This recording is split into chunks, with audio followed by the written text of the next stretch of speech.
What is up, everyone? Traction, momentum, awareness, elevator pitches. Got a ton of fun stuff to talk about today. What's up, everyone? My name is JDM, aka Josh David Miller, aka the Shredder of Business Models. And this is my weekly live stream office hours where we can connect, talk about anything you want to talk about as far as startups are concerned, from idea all the way to product market fit. If you are joining me in the live stream today, hello, welcome. Thanks so much for joining here. I would actually love to hear, here's one little thing, and I'll ask this a little later on again, but what's the highlight of your day? So it's early here, it's 10 a.m. Pacific time. When I'm going live here, I don't mean what's been the highlight of your day. I mean, at the end of the day today, you finish out the day and you look back and you say, man, I had a good day because blank. What'd you get done? Who'd you see? What'd you do? What's going to be the highlight of today for you? Drop that down in the chat. Super curious what you guys got going on there. For me, it might be this live stream. I love doing this with you guys. So we'll set that aside for the moment, and I'll just say I'm here every single Thursday, 10 a.m. Pacific, to do this little live show. And if we have some questions are already submitted, like I said, we're going to talk about traction. We're going to talk about momentum. We're going to talk about awareness. We'll talk about a few other things as well, and anything that you guys want to talk about here live. But if you have a question and you want to submit it in advance, you can hit up this link, which is also in the description of this video, wherever you're watching it, and you can tap that and you can leave me a question. You can do it anonymously, or you can do it with audio. You can do it with video. You can do it with text, whatever you want to do. So look forward to hearing your questions. But let's kind of dive in here with some of the submitted questions. And the first one that I want to talk about is what should go into an elevator pitch. And so I talk to startups all the time. I talk to startups every single day. Sometimes I talk to a lot of startups. And so elevator pitches are something that comes up super frequently. It's one of those really common things, and it's really hard to get right. It's hard to get right for a couple of reasons. Like, one reason that it's hard to get right is because you're working on something that is changing all the time. And as you're going through an evolving product, you have to evolve your elevator pitch. And it's just something you can only get right with practice, but how can you keep practicing it if your startup's changing? So it's hard for that reason. It's also hard because it's simplifying something that so intimately well. And I'll talk about that a little bit later with another question that's kind of related to this. But I want to give a couple of tips here for how to create an elevator pitch. We got some people joining here. Good morning, Mike. Nice to see you back again here today. June's got a highlight, finalizing her landing page for Organic Nearby, which is her startup. So that's awesome. That's a great highlight. Let me know definitely how that goes for you. But when it comes to an elevator pitch, so what you're trying to do, and this is, I think, where people kind of set the mark wrong for themselves and set themselves up for failure, is that they try to treat an elevator pitch as something that explains everything the startup does. And obviously you can't do that in an elevator pitch. So here's the right framing for it. When you give anybody an elevator pitch, whether that's the barista at Starbucks, or whether that's a potential investor you're talking to, or a co-founder or a customer, whatever, all you're doing when you give an elevator pitch is giving them just as much information to earn the right to earn their interest in asking a follow-up question. And so if they ask you a follow-up question, you've won. If they don't ask you a follow-up question, then your elevator pitch probably fell flat. That's what you're trying to do, is gauge interest, right?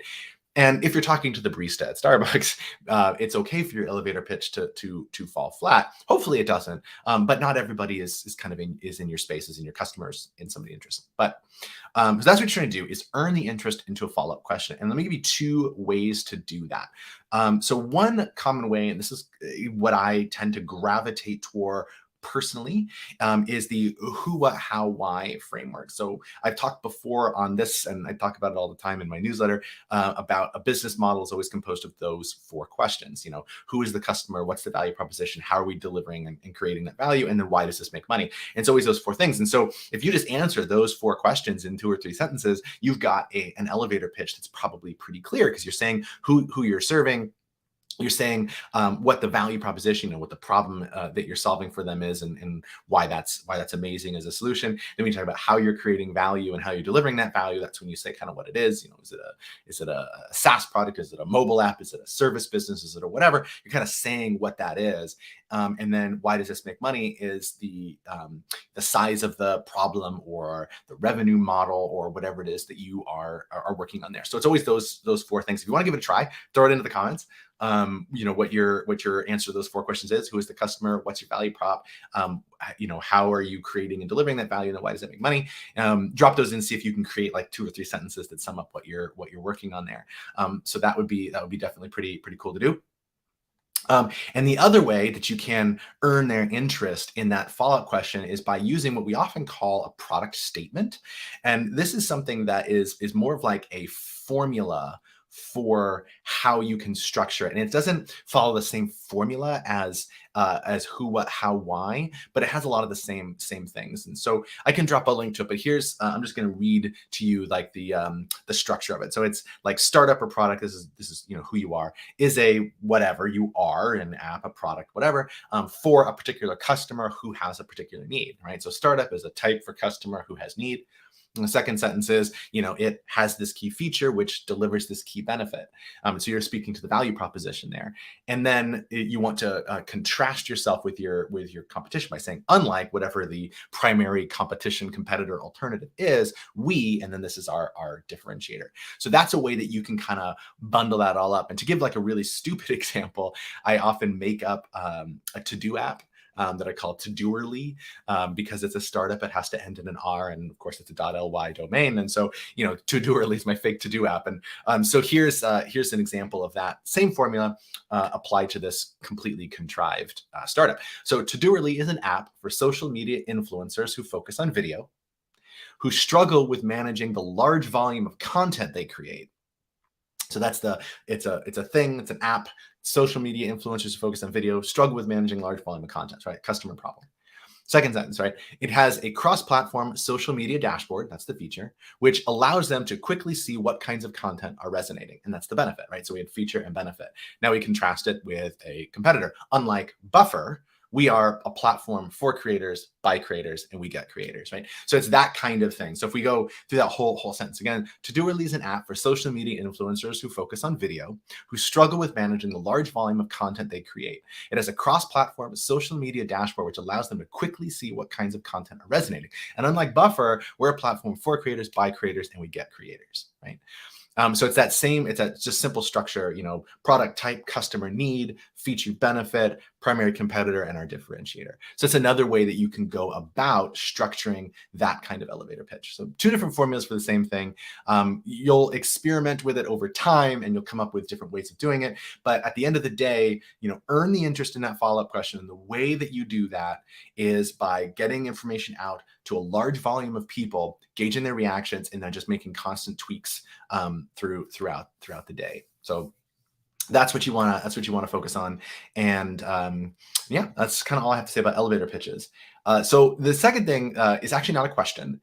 And this is actually just something that I am thinking a lot about this week. And so I just wanted to say it. That's momentum wins. And this is a place where a lot of startup founders make a mistake.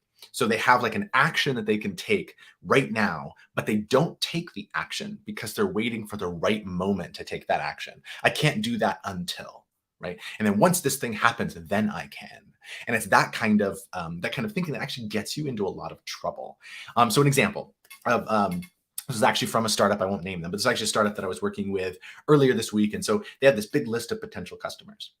But instead of calling them, they wanted to get more done on the product first. It was one more feature that I want to implement. It's one more part of our value proposition that we just wanted to kind of nail in there. And it's been that same thing for a while is we'll do it when, we'll do it when, we'll do it when. And not only do you move the goalpost, it's actually not even based on any fact. It's based on an insecurity that my product isn't good enough yet. Right. And that's where we get like the Reid Hoffman, founder of LinkedIn, the quote, if you're not embarrassed by the first version of your product, you've launched too late. And it's that same idea, right? But the broader point that I want to make isn't that. It's that if you have this action you can take that will have immediate impact, you have a list of customers, call them, get on the phone with them or reach out to them, however it goes, whatever it is. make that action, get data back. We call that validated learning. And as you acquire that information, it's immediately actionable. It's immediately important. That doesn't mean you always need to reach out to customers. There is work that has to be done first. But my point is that because momentum wins, you need to have an internal bias toward action. Meaning when it becomes 50-50, don't stay in your head. When it becomes 50-50, bias toward action. Do the action instead of just thinking about it. And the reason for that is that product work, any type of product work, whether it's in your brain, whether it's actually writing code or building landing pages or whatever it is, product work is absolutely irrelevant outside the context of traction. And traction is where action is. Traction is where the customers are. It's outside the building. So bias toward doing all of those outside the building things. And then only in support of those things do you do the product work, right? So product is driven by traction and not the other way around. So just wanted to say momentum wins. It's a kind of a big thing of mine. Again, I've been thinking about it a lot this last week. And so I wanted to just kind of call that out. Yes, bias toward action. Yes, it's easy to get caught in that waiting cycle, and sometimes like things take time, and we have to wait, and that's not wrong, right? That's just the world. But we want to put ourselves in the context of action is always better than inaction. And when we do work on product, we often get this feeling that we're making progress when we're not necessarily. And I'm sure that doesn't apply to your landing page. You need a new landing page. That's great. That's fine. But we don't want to get caught in that trap of thinking that just this work, this internal work on our product or inside of our brains is progress. And oftentimes it's procrastination. So just something to keep in mind. Okay, so next thing is related. It's kind of related to the elevator pitch, but it's not about elevator pitches specifically. And this is a super common thing. It's how can I explain like a really technical product, maybe a dev tool, something like that, to a non-technical audience? And when I say technical here, it's easy to think that I might mean, like a dev tool or something that's for coders, right? Or engineers or something like that. But a technical product is anything where it requires expertise to understand it. So you could be targeting structural engineers. You could be targeting doctors. You could be targeting plumbers, right? I wouldn't know what you were talking about most of the time because I'm not a plumber, right? So anytime you're targeting a group of people who have a particular expertise, and then you as a founder have that expertise.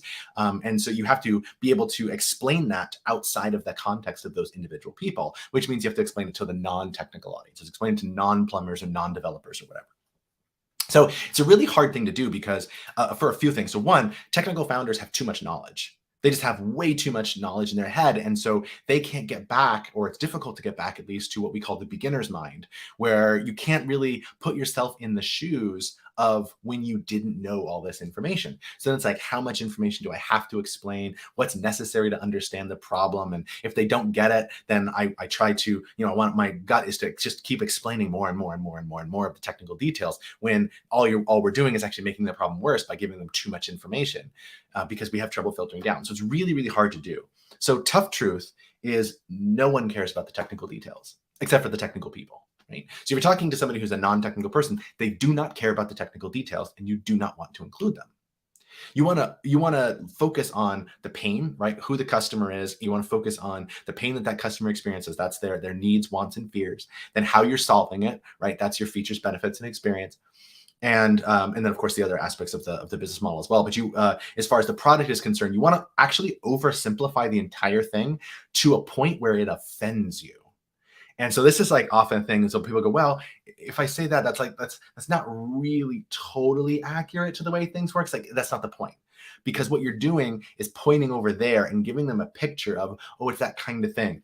It's like describing to somebody what Paris is like when they've never been to Paris. And you can't just show them a photograph and say, this is Paris. There's an experience that goes along with that you're trying to articulate. And whatever you articulate is going to be inaccurate because they haven't been to Paris. And that's okay, right? What we're trying to do is paint a general picture. And then remember, this is always the same as before. When you're explaining it to a non-technical person, you're doing the same thing as in the elevator pitch. You're earning the interest in a follow-up question. And so you can get to the technical details once they care, but when you're at the point of just trying to say what you do, they actually don't care. We don't care. We don't care what your technical details are. We don't care about any of that. We just want to know what you're working on. What's your, what are you really focused on there? Like, what problem are you trying to solve? It's that kind of thing that we're looking at here. And yes, I do talk very fast. I got to keep in mind to slow down. The most common feedback I get is, Josh, half as much and twice as long, which I guess means I'm talking at 4x speed. My former business partner in my last venture used to refer to me as like talking at podcast speed because I listen to podcasts at 1.75. So maybe that's just kind of seeped into my brain. I don't know. All right. So next question here is how do I get awareness for my startup? And this was another startup that I was talking to recently. And this is actually a really complicated question behind it, right? Because you have to know, like, okay, who's the customer? What's the product? And how are you getting in there? What are the available channels? And like, it's this really complicated question. But this startup and most of the startups that ask me this kind of question are at the stage where they've just created a product and they've kind of got it out in the market, got a few customers, but they want a lot more. And so like, okay, we want to get awareness, create demand so that people start coming into our product. Right. And so then they ask this question that, I mean, it's like a simple question, but it's a really complicated space to explore in order to answer. It's a wicked question is what we call it in like the design thinking space. But the problem is at that stage, it's actually not even the right question. So let me explain. So when you're an early stage startup, you are going out there, finding customers, discovering what their problem is, and then you create a solution for it, and you go back out and validate the solution. You keep going through that process. And then eventually you hit a point where as you validate that solution, it becomes really predictable and really repeatable. When something is predictable and repeatable, it becomes scalable. Right. And that's when you double down and then you just pour gas on the fire, so to speak, with, venture capital dollars or whatever to try to just blow up as far as sales and marketing are concerned, because you have this really well-defined pattern that you can repeat and scale. But when you're just starting out and you have a product launch, even if you have some customers in the space, you may have figured out how to scale the product part of it. Maybe you haven't, and that's totally okay. It's probably more right if you haven't. But what you what you almost certainly have not done is figured out how to make sales predictable and sales scalable. So when you're asking this awareness question, what you're asking for is, how can I take all this knowledge about predictability and then put it into the marketplace so that I can get predictable results in? But it's premised on being able to predict it. And I know that that's really complicated, so I'm going to come at it from a different side to kind of make this make sense. There's two very closely related terms. There is creating demand, which is the phrase I used before, where we are going to build this thing and we're going to do certain external activities, sales and marketing, right, to create demand for our products so that customers come to us to solve their problem, right? And that's the goal of any business eventually. So that's creating demand. On the other side, we have finding demand. And there's a big difference between creating demand and finding demand. Finding demand is that process I described up front, where you go out to a customer, hear from them, develop empathy, figure out what their problem is, and then try to solve it. So that's finding demand. And then creating demand is once you've already got it figured out. So what you actually want to do in the space of like the early stage startup is not actually go out and try to create demand, because you don't have enough data yet and you haven't made things predictable, which means they aren't scalable, which means you can't build awareness. You can't create demand. What you want to do is find where the demand is. So instead of getting customers to come to you to solve their problem, you need to go to customers and tell them that you can solve their problem. That means go where your customers already are. And that could be manual sales outreach, particularly if it's like a B2B product, but it could also be growth hacking or any other channel strategy where you just say, okay, all of these customers are here. I can get in front of them. So I'm going to go where they are and I'm going to put a message in front of them, a value prop, a problem statement, a product statement, something to get them to take some action, and hopefully they'll activate and maybe that'll eventually lead to revenue. And what you're doing is going where customers are, proving the demand is there, getting them to respond to the demand, right? So you're finding that demand and then getting the data back in on, does the message resonate with them? Meaning, can I acquire them? And then does it get them to take an action where they appreciate the value? Do they activate in that? Will they end up paying? And if they pay, will we retain them for a long period of time? And if they retain, will they eventually refer people into it? It's the pirate metrics, right? It's that whole factory, that whole funnel process. And you're getting data for each step along the way because you went out and found demand. Once you do that and that becomes predictable and that engine works, that's when you can go out and create demand, because you have all of the data you need to say, this is exactly who our customers are. This is exactly what message they respond to. This is exactly the rates at which they respond to them, etc. Now you can use that information to create demand because you have a sufficient volume of reasonable information. But until you understand all that, until you do that, you can't. Or in other words, you got to nail it before you scale it. So that's what you want to do, right? Find demand before you create demand. Don't prematurely scale. Nail it before you scale it. So how do you get awareness for your startup? If you're still in the validation stage of things, don't worry about awareness. It's actually just going to distract you.